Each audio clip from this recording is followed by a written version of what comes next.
Yes, welcome along to Upping The Ante in association with Bet365 with David, Jennings and Gavin Lynch. And Gavin, it's been a great week. Has? Any week that involves Cheltenham is a great week. Yeah, it was 2 good days. And Upping The Ante viewers would have been on Call Me Lord at 13-2 if they took my advice in this show last week. Mm-hmm. How was your week?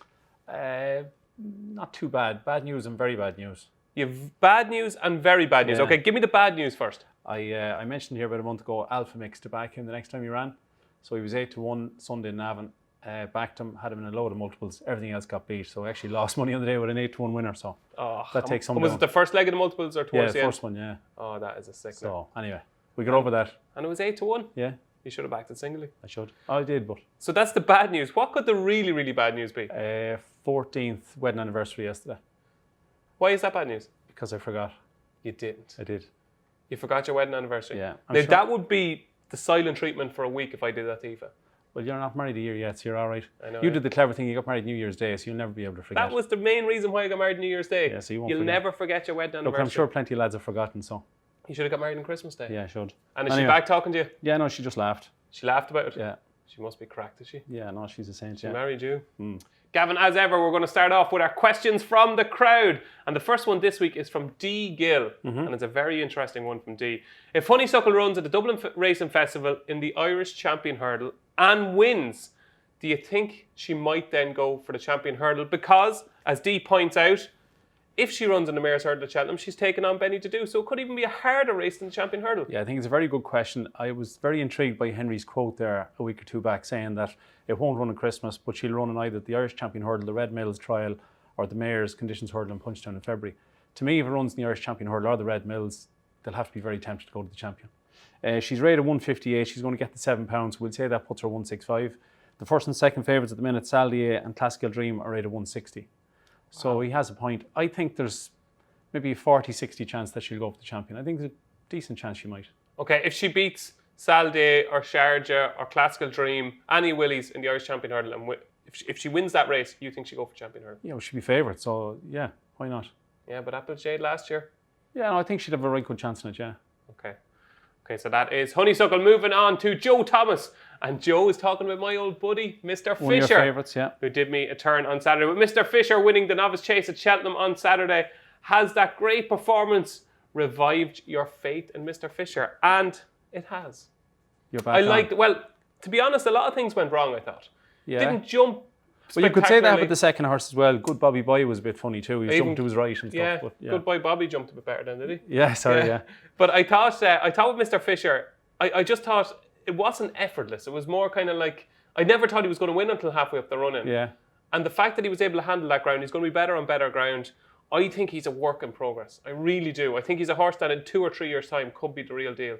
I just think the JLT this year might just come a little bit early in his education. It was his first time over 2.5, but he definitely stayed. He definitely did stay, but the race fell apart a little bit. A little bit, yeah. He's 16th for the JLT, and just to mention, it was Nicky had 5 winners for the 2 days. That man was 69 last week. Imagine that. What a man. Yeah, some boy. Mr. Fisher, 16-1 with Bet365 for the JLT. I think it's about the right price. Yeah. Wouldn't be running out to back it, wouldn't be running out to late. You don't fancy to beat Sam Crone, yeah? No, won't beat Sam Crow.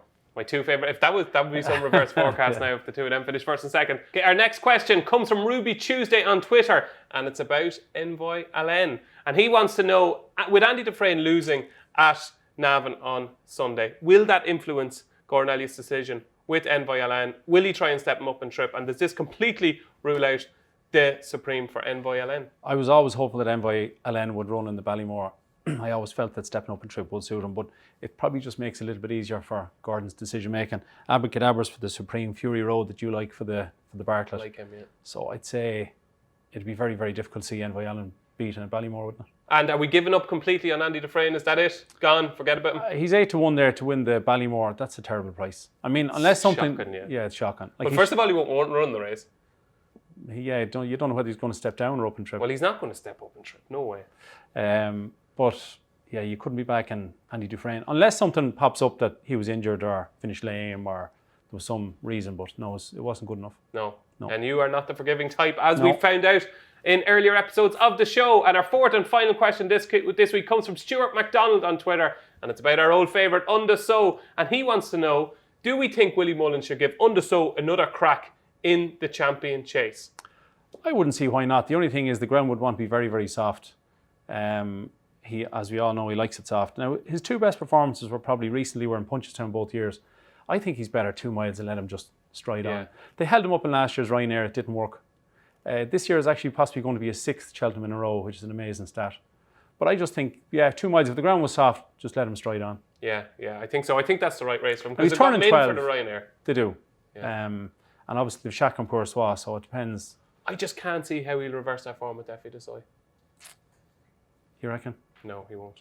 Okay. Defi's going that way on the So is just it's not going that way, but it's kind of like that. Yeah, he's got some zest, but I'd love to see him in the Champion Chase, yeah. Yeah, I agree. I think he should be in the Champion Chase.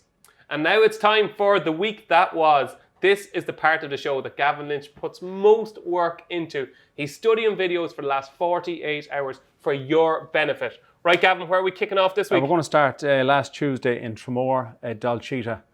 I was thinking of tipping her up last week. Tell them the story. We had just seen Dalcheetah win in Tramore, and I was thinking of tipping it up at 10-1 at the time, but we kind of ran out of time for doing it, so that was a pity. Literally 5 minutes before the show, and Gavin was hemming and hawing 10-1 for the Mayor's Novice Hurdle, and then you didn't. You must be sick. She's 9-2 favourite now. It's probably a slight overreaction. The thing is that the same connections. Lorena won the same race a couple of years ago, so obviously people add 2 and 2 together and get 22. But she was very impressive. She had 2 runs in France. She's heading next probably for the graded Mayor's Novice at the end of January in Fairy House, similar to Lorena. So she's 92 favourite. I think Floressa sets a decent standard in that race, but of Nicky's, So on to Friday then at Cheltenham, Chantry House. He's now won a point-to-point, a bumper, and he won the Novice Hurdle the other day. He was quite green. He was sticky at 1 or 2 hurdles, but did a lot wrong and still won. Yeah, no, I'd say he's a very, very nice horse. I'd say he's a nice horse. Because JP has a couple for the Supreme Blue Sari and maybe unaccepted. I wonder would they maybe step up Chantry House, maybe up for a Ballymore, but very, very nice horse. 12-1 for the Supreme, only 8-1 for the Ballymore bet 365, but you can get bigger in places. Another winner for Nicky on Friday was Pim. I love him. Do you? I love him. I think he's 4 miler written all over him. Yeah, he's 2 from 2 now over, once he stepped up beyond 2.5. He's 2 from 2 and they didn't hang about there, and he's still quickened up off the bend. He kind of made all. He got challenged a mile out, but then he took it up again and he beat Imperial Aura by 8 lengths. He's 14-1 for the RSA. Don't think he's fast enough for an RSA. I think he's a 4 miler. Or 3 mile 6, sorry, I apologise. He won't beat your horse in the RSA. No. Easy's Land then won the cross country. He's now won 5 in a row. He's a peculiar horse. He's only 5. He's actually a peculiar watch. Peculiar jockey. Jonathan Plouganou. He's interesting to watch anyway. He didn't do French in school anyway. No. The horse actually fallen 3 times and ran out once, but has won now 5 in a row. So it's into 6-1 second favourite. I'll tell you now, right? He's going to go out in the cross country, right? And he's just going to do his thing, and he's going to be hard to catch. Yeah, well, obviously you have Tiger Roll, and you saw Yanworth the other day. To me, they turned back with that fence. Maybe it was the sun, but I don't think it's seen the fence. It's just drilled straight through it and knocked Mark Walsh off. But obviously not ideal for your Ante-post I've tipped up Yanworth. I wouldn't be backing it again anyway. No. I have it backed, but there's a line drawn there now. Saturday in Cheltenham, Botox has won the juvenile hurdle by 5 lengths. It's now 20-1 for the Triumph. Underrated.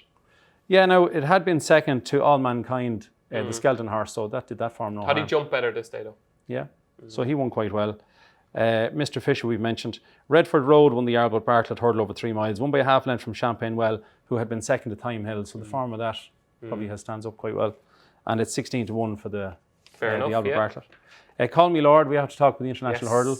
Did extremely well to win now. Slowly run race, wouldn't have suited for a horse that ideally wants a little bit further. And then showed heart that I didn't know he had. His previous 9 runs were all right-handed, so obviously you weren't worried about going left-handed. No, he was straight as a gun barrel up the one straight. I don't think that's Champion Hurdle form though. Pentland Hills, discuss. Travelled too keen, travelled very well but too keen, jumped fantastic, really quick, took it up, looked a winner at the last. It actually got to the front just after the last and then just got tired. If I was to say to you now that Pentland Hills is your 2020 Champion Hurdle winner, what would you say? I think it has a chance. Oh, I thought you were going to ridicule me. No. I thought that we don't know how fit it was, but on the basis that maybe it wasn't fully fit. Now, he'd want to turn around in a month's time and beat them. But he's third favourite, I think, around 8-1 to win the Champion Hurdle. He can't win a Champion Hurdle, can he? He can. He can, but the thing is, again, the stats are against 5-year-olds. He's turning 5. Well, the recent stats are not against him. No, last year, but I mean... Yeah, go on, I can't see it. Go on. Dame de Compagnie won the 2.5 mile mares Yeah, handicap nice hurdle. performance. She was very, very good. She's 16-1 generally for the mares hurdle. Barry is back. Barry's riding well again. Yeah, he riding rode that very, extremely very well. The first and second were clear. She could end up maybe in a Coral Cup, could she, or will she go for the mares hurdle? I don't know. The trip looked ideal for her there, I thought.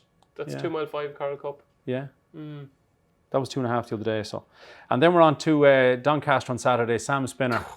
Jeez, that was hilarious, wasn't it? Did you back him? I actually did. I'd say your heart was in your mouth. Yeah, it was hilarious to watch him jockey up and Was down. he just lucky that the horse was just under him when he landed and the saddle was just there? It was just there. There's been some brilliant pictures of it. Joe Colliver did well. But the horse, I'd love to see him in the National Hunt Chase, the 3 mile 6 race. I'm kind of changing my mind about him. Yeah, we slagged him a month ago. Yeah. I don't think he win an RSA though, do you? I don't think he win an RSA, but I remember watching Ruby Walsh on Racing TV, and he said that he's the ideal type for the National Hunt Chase. And yeah. I know he mightn't have the class. He's not a sexy horse. No, he's not a sexy horse, but geez, he's just going out and doing it, isn't he? Like he's rated 164 over hurdles, 5th and 2nd in stairs, but I couldn't see him win an RSA. I don't think his jumping's quick enough. No. Navajo Pass won a grade 2 for juveniles, rated 85 in the flat. Next. Move along. Fairy House on Saturday, not the best of cards ever. One horse to mention, Monkfish is now 20s for the Bartlett. Won a 2 mile 7 maiden hurdle by 11 lengths for Willie He's Ritchie. extremely slow. The Bartlett might suit, but he's slow. He's as slow as I am, I'd say. Yes. Just one to mention on Carlisle on Sunday, there was a Pertemps qualifier. A strange one is the top 5 qualify from the Pertemps qualifiers. What finished 5th? Nothing. 4th? There was 4 in it. Oh. That was it, but I'm just saying that the trainers missed a trick for that one. Okay. Text me if you can, won it. 3 to mention in Navan on Sunday, latest exhibition, who we mentioned, beat Andy Dufresne. In fairness, latest exhibition, all the talk was about Andy Dufresne even afterwards. But a good performance. Paul Nolan, I think, has the right idea about the Bartlett. Now, a couple of things here, right, with latest exhibition. 16-1 bet 365 for the Albert Bartlett. And I was that close to tipping him this week as one of my selections. The reason I didn't is because I've tipped Fury Road for the race. Yes. But latest exhibition is already 6. So he's going to be 7 when he runs in the Albert Bartlett. He's going to be a year older than most of the horses he's going to be running against. Paul Nolan has nailed his colours to the mast, said it definitely goes for the Albert Bartlett. So you know you're going to have a runner. And he's going to have plenty of runs as well because he's already ran a couple of times this season. Looks like he could go to potentially, I'd say, the Dublin Racing Festival. Yeah, he might even run 6 race, He might even run in between potentially. So he's going to have them runs which the stats say you need. So he's going to tick a lot of boxes latest exhibition. He's a player, yeah. He won't be time held. And I was glad to see Brian Cooper get another big winner as well. Yeah, first winner, big winner in a while. Andy Dufresne we've already mentioned, and also to mention Utrecht in the bumper, very, very impressive.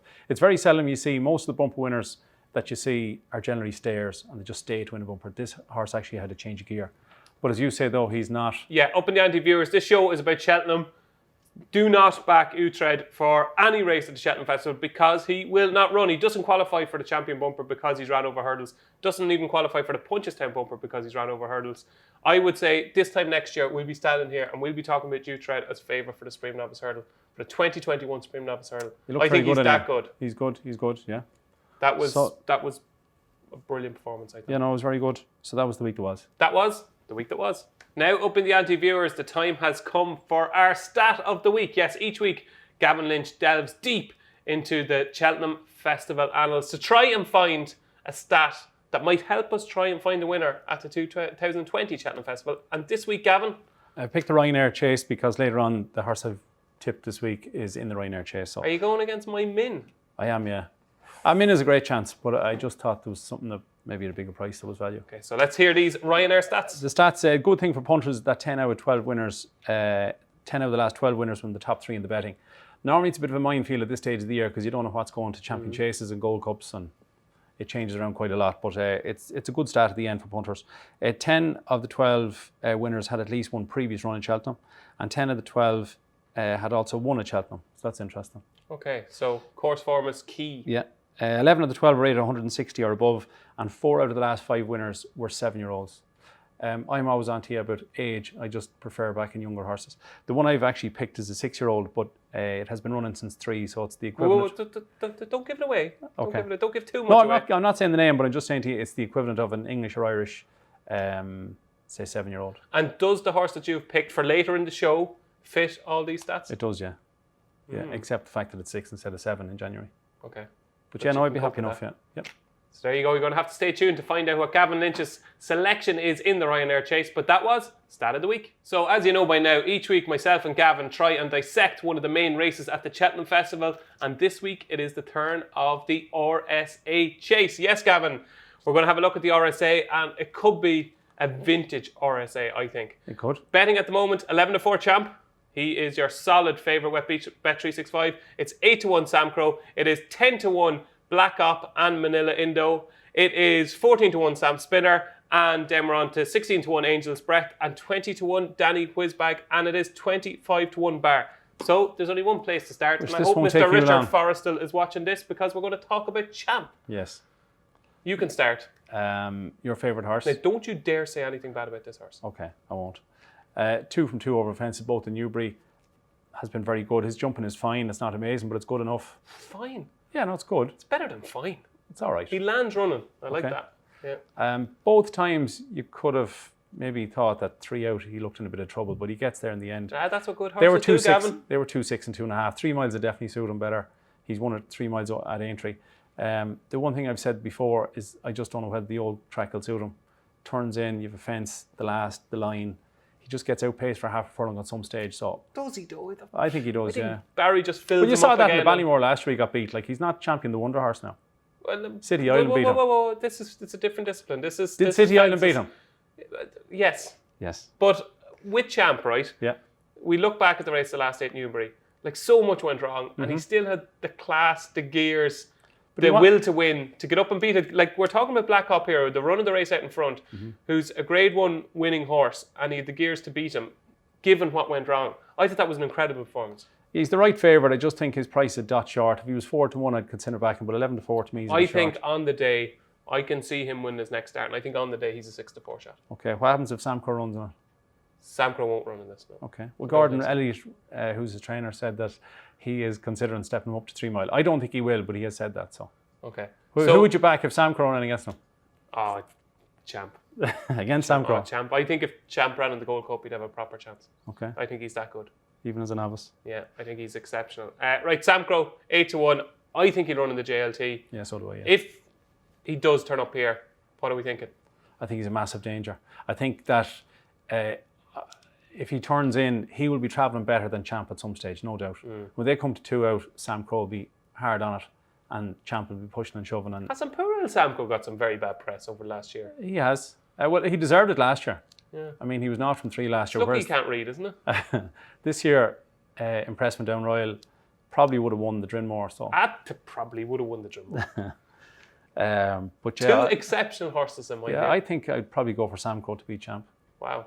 Yeah. Okay, that's a big statement. Now, as regards the RSA, in my mind, because I think Samcro is going to go for the JLT, I am 100% convinced that this is a 2-horse race. Only 2 horses can win it. It is Champ, and the alternative is definitely Manila Indo, who is at double figure price at 10-1, I think is overpriced. Now, I'm not saying he'll beat Champ, but to me, he's the only danger in the race. That was a really good run against Lorena. He could become possibly the only horse ever to have never won a maiden hurdle or a beginner's chase, because if he wins at Christmas, he's going to have won a Grade 1, and it was the same over hurdles. Yeah. I think he's a big danger to Champ. Yeah, it's a massive danger. Very good win in the Bartlett and then back at Punchestown. So he certainly has the ability. He showed a great attitude to fight back on both times. He's a big horse, so chasing's his game. Got outpaced in Gorn, but they did go slow that day. Lovely education, wasn't it? Just so right there and enjoy yourself, Manila Indo. Today is not the be all and end all. If Samcro goes to Limerick, which you were saying earlier, he probably does. Yeah. Manila Indo deserves to be favoured in the 3 mile novice at Leopardstown. So yes, I think 10-1 could be a little bit of value. Moving on to Battle Over Diane. To me, if Samcro went to the RSA and Battle Over Diane went for the National Hunt Chase, 3 mile 6 yeah. Yeah, I'd prefer that. I just don't see him winning the RSA. He just hated the track last year, and that's at the back of my mind. I know he's a year older. They say he travelled over bad and he didn't eat up and all that stuff. But he kept changing his legs. Yeah. It was a horror show, and I think he's a very, very good horse. I don't think he can win the RSA. A couple of outsiders to mention. Well, obviously City Island we have to mention. He's not an outsider, but we'll mention him because we don't know where he's going yet. He could go on any of the 3 novice chases.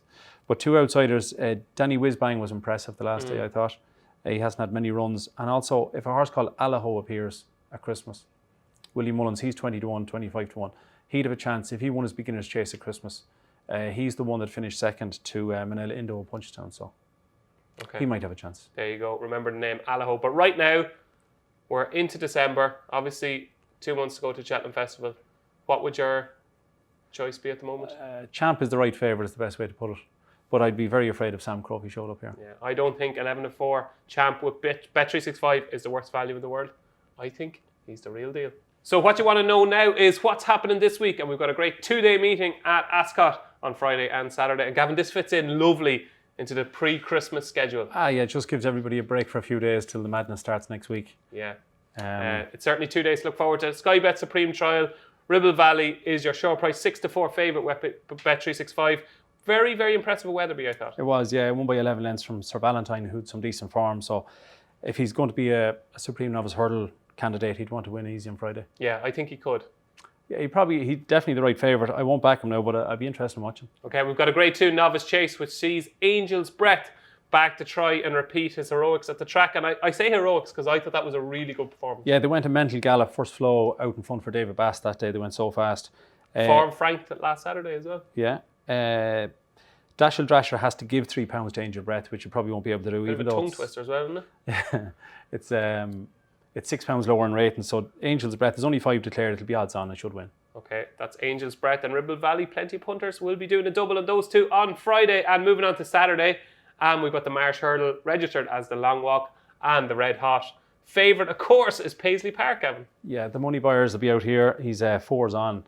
And second favourite is the World's End. Then Lammy Surgeon, to be fair. He'll bolt up and win by a length. As Paisley Park does? As he does, yeah. That's his bread and butter. And do you think he'd be short in 7-4 for the Sayers Hurdle after the race? Yeah, he's down to 11-8 already. I'd say he'd be evens, but you got the value. He'll end up 6s on Saturday. He should win, yeah. Okay, and we've got the Silver Cup, which is the big handicap chase. And I'm very interested here in a horse called Bellamy the Pictons, who I thought was given a lot to do in the Bet Victor Gold Cup. A horse fell in front of it at the second, and it had to avoid it and was out the back the whole way. But I thought you might see it stay on a bit better. That was only 2.5. But he's a kind of a prominent racer who got caught out the back. Yeah. I think he's a better horse than he showed there. Yeah, no, I'll leave that race to you. Yeah, now the value has been snapped up with Bellamy the Pictons, but I still think he's 4-1, yeah. He's 4-1, yeah. I still think he's the most likely winner of the Silver Cup. So that's what's happening this week. So Gavin, I suppose we better have a look at our Ante-post picks so far. And it's quite a good list on your part. A lot of horses have shortened in the betting. Your first tip that you got in there straight away, you want to get a winner, was Envoy LN to win any race at the Cheltenham Festival at 11-4. That's now smashed into 7-4. You must be thrilled. Yeah, he looks an amazing horse. To me, he's the best. I suppose everybody agrees he's the best young horse in training. So you're very smart with your Fakir to Dare to win any race as well. Yeah, I just was worried that he might end up at JLT, but he won't. He'll end up in the Arkle, and his jumping, hopefully he'll win it for him. And unsurprisingly, I like the way you're thinking to win any race at the Cheltenham Festival. That 25-1 didn't last too long. Didn't last a couple of days. No, it's into 10s, I think, now to win any race. But I just like that horse, always did. And of course, Paisley Park, Time Hill, solid horse. Yeah, Time Hill is into 8-1. I think it looks increasingly likely that Envoy LN will go for the Ballymore, so I think he'll end up in the Bartlett. Okay, so you're happy enough so far? Not too bad. Yeah, and I'm reasonably happy with my list. Champagne Classic obviously is now 8-1 from 10-1 for the National Hunt Chase, which I think he's got a cracking chance in. And then you look at Min, who's now 5-1 with Bet365 from 8-1 that I tipped him up. I just think he's definitely going to go to the race. He's definitely going to run well, and he's the most likely winner. So I'm very happy with that. Good. And Time Hill, who I'm hoping is going to go for the Ballymore, he is 10-1 now with Bet365 from 14-1. So not too bad. We're both doing okay, Gavin. Yep. All right. Now, Upping The Ante viewers, it is the most important part of the show. It's time for our latest Ante-post picks for the 2020 Cheltenham Festival. And Gavin, I'm going to go first. Okay. Now, I had decided to go for a horse in the champion bumper. Right. Which I thought was too big of a price. A horse called Ferny Hollow, that's trained by Willie Mullins, who's owned by last year's winner, Sheveley Park. And I thought 16-1 was huge. And I was getting really excited. And then over the last couple of days, some shrewdies have been backing Ferny Hollow, and it's now into 10s, and just a 10-1, I just don't think it's value. You let it go. I let it go. So I have moved on to the JCB Triumph Hurdle, and I have gone for Aspire Tower, who I think has gone a little bit under the radar here for Henry de Bromhead and Rachel Blackmore. Now, it was very raw and green over the first few hurdles. A saddle slipped on a horse that went out in front, and it kind of got its eye caught a little bit. At the second, your lad jinked a bit. Jink a bit, which you'd be a little bit worried about, but the fact that he was still able to quicken after being so keen off the home turn, I thought his jumping was exemplary for the final mile. Really good. Very good. You wouldn't have known it was a hurdling debutant. And the fact that he's with Henry de Bromhead, he's going to be doing so much jumping and jumping. I think St. Stephen's Day or Boxing Day at Leopardstown, I think he can win that grade too. I'm going to back him to beat Cerberus and I think he could half in price. I think 20-1 is very, very big. And he was rated 86 when trained by Steve Gollings on the flat. He has a bit of pace. He has a bit of class. He jumps well. And I'm not convinced by Goshen, who tops the market at the moment with Bet365. I don't think he jumps well enough to win a Triumph Hurdle. In stark contrast, I think Aspire Tower is going to turn into be an extremely good jumper. And for that reason, I think Up in the Ante viewers should take 20-1 about Aspire Tower in the Triumph Hurdle. I would agree with you. It looks excellent value. Good stuff. And your choice this week? This week I'm going to go for a horse in the Ryanair. As we said earlier, it's very important to pick a horse that is going to go for the race. I'm going to go Men of fives, is it? I'm going to go for A Plutard, who did us a favour last year. Yeah, did you? A good favour last year, yeah. It did. This is only a horse who's 5 turning 6, but what I'll say to you is that it had 3 runs at 3 in France, so it's been around a fair while. It's had 11 lifetime starts. To me, it's just obvious at the stage that it has to go left-handed. We said it last February that might be the case, and it's turned out it has been. 3 times gone right, got beat. It's 3 runs left-handed. It beat Duke de Ginevra in Nace over 2 mile 3. It then bolts up in the Close Brothers handicap. Bolts up, yeah. The gears that showed there, I timed it compared to the third last to the line. It was actually slightly quicker than Duke de Ginevra, even though it was over 2.5 miles instead of 2 miles. It came back, it reappeared there in Navan. It finished second to Ballyushin and was getting £9. Ballyushin, I think, is a bit better left-handed. A Plutard was getting £9, but also in third that day was Hardline. And Hardline came out since and was second to Min. So I think it was a good run. Ballyushin was singing that day though. He was completely on song. And after the third last, A Plutard came off the bridle. Looked like it was going to be well beat. But after the last, it stayed on very, very well. Are you not worried about the age thing though? No, not a bit. No. It's got loads of experience. Really? As it's too young. But I'd say this to you, Long Run won the Gold Cup at 6. Okay. And he had ran in France at 3. So I have no issue with the age. So it's a bit like you when you were 16 or 17 trying to get into a nightclub and you brought your razor with you to prove that you were shaving and everything and you had fake ID. The first time I ever went to a nightclub, that day I got into Leopardstown under 12s, and that night I got into a nightclub in Navan over 21s on the same day. But I think A Plutard, 16-1 for the Ryanair, it's definitely going to go for the race. It's not quick enough for a champion chase. It might run Leopardstown on Christmas behind Shack and Persois. If it finished third or fourth, I'd be thrilled. But I just think it'll have a chance on the day. Okay. I think it's a good solid pick, but it's just not going to beat Min. Well, Min has been to Cheltenham 3 or 4 times and has yet to win. Well, that's very harsh now, Gavin. Behind He's bumped into Altior. I know, every time. Yeah, and this is his race this year. Yeah, well, you're 5-1. Last year, Min ran in the champion chase. They held it up, and they held it up, trying to track Altior. Didn't work. Yeah. You'll see different tactics this year. That's 5-1. This is 16-1. Has a chance. Excuse me, it was 8-1 when I tipped it. True. Okay, I agree. I think A Plutard each way is good value. But unfortunately, I just don't think he's going to beat me, Gavin. But only time will tell. So that's it for this week's Up in the Ante, folks. My thanks to Gavin Lynch. I've been David Jennings. And do not forget to join us next week because we've got a Christmas Eve special of Up in the Ante.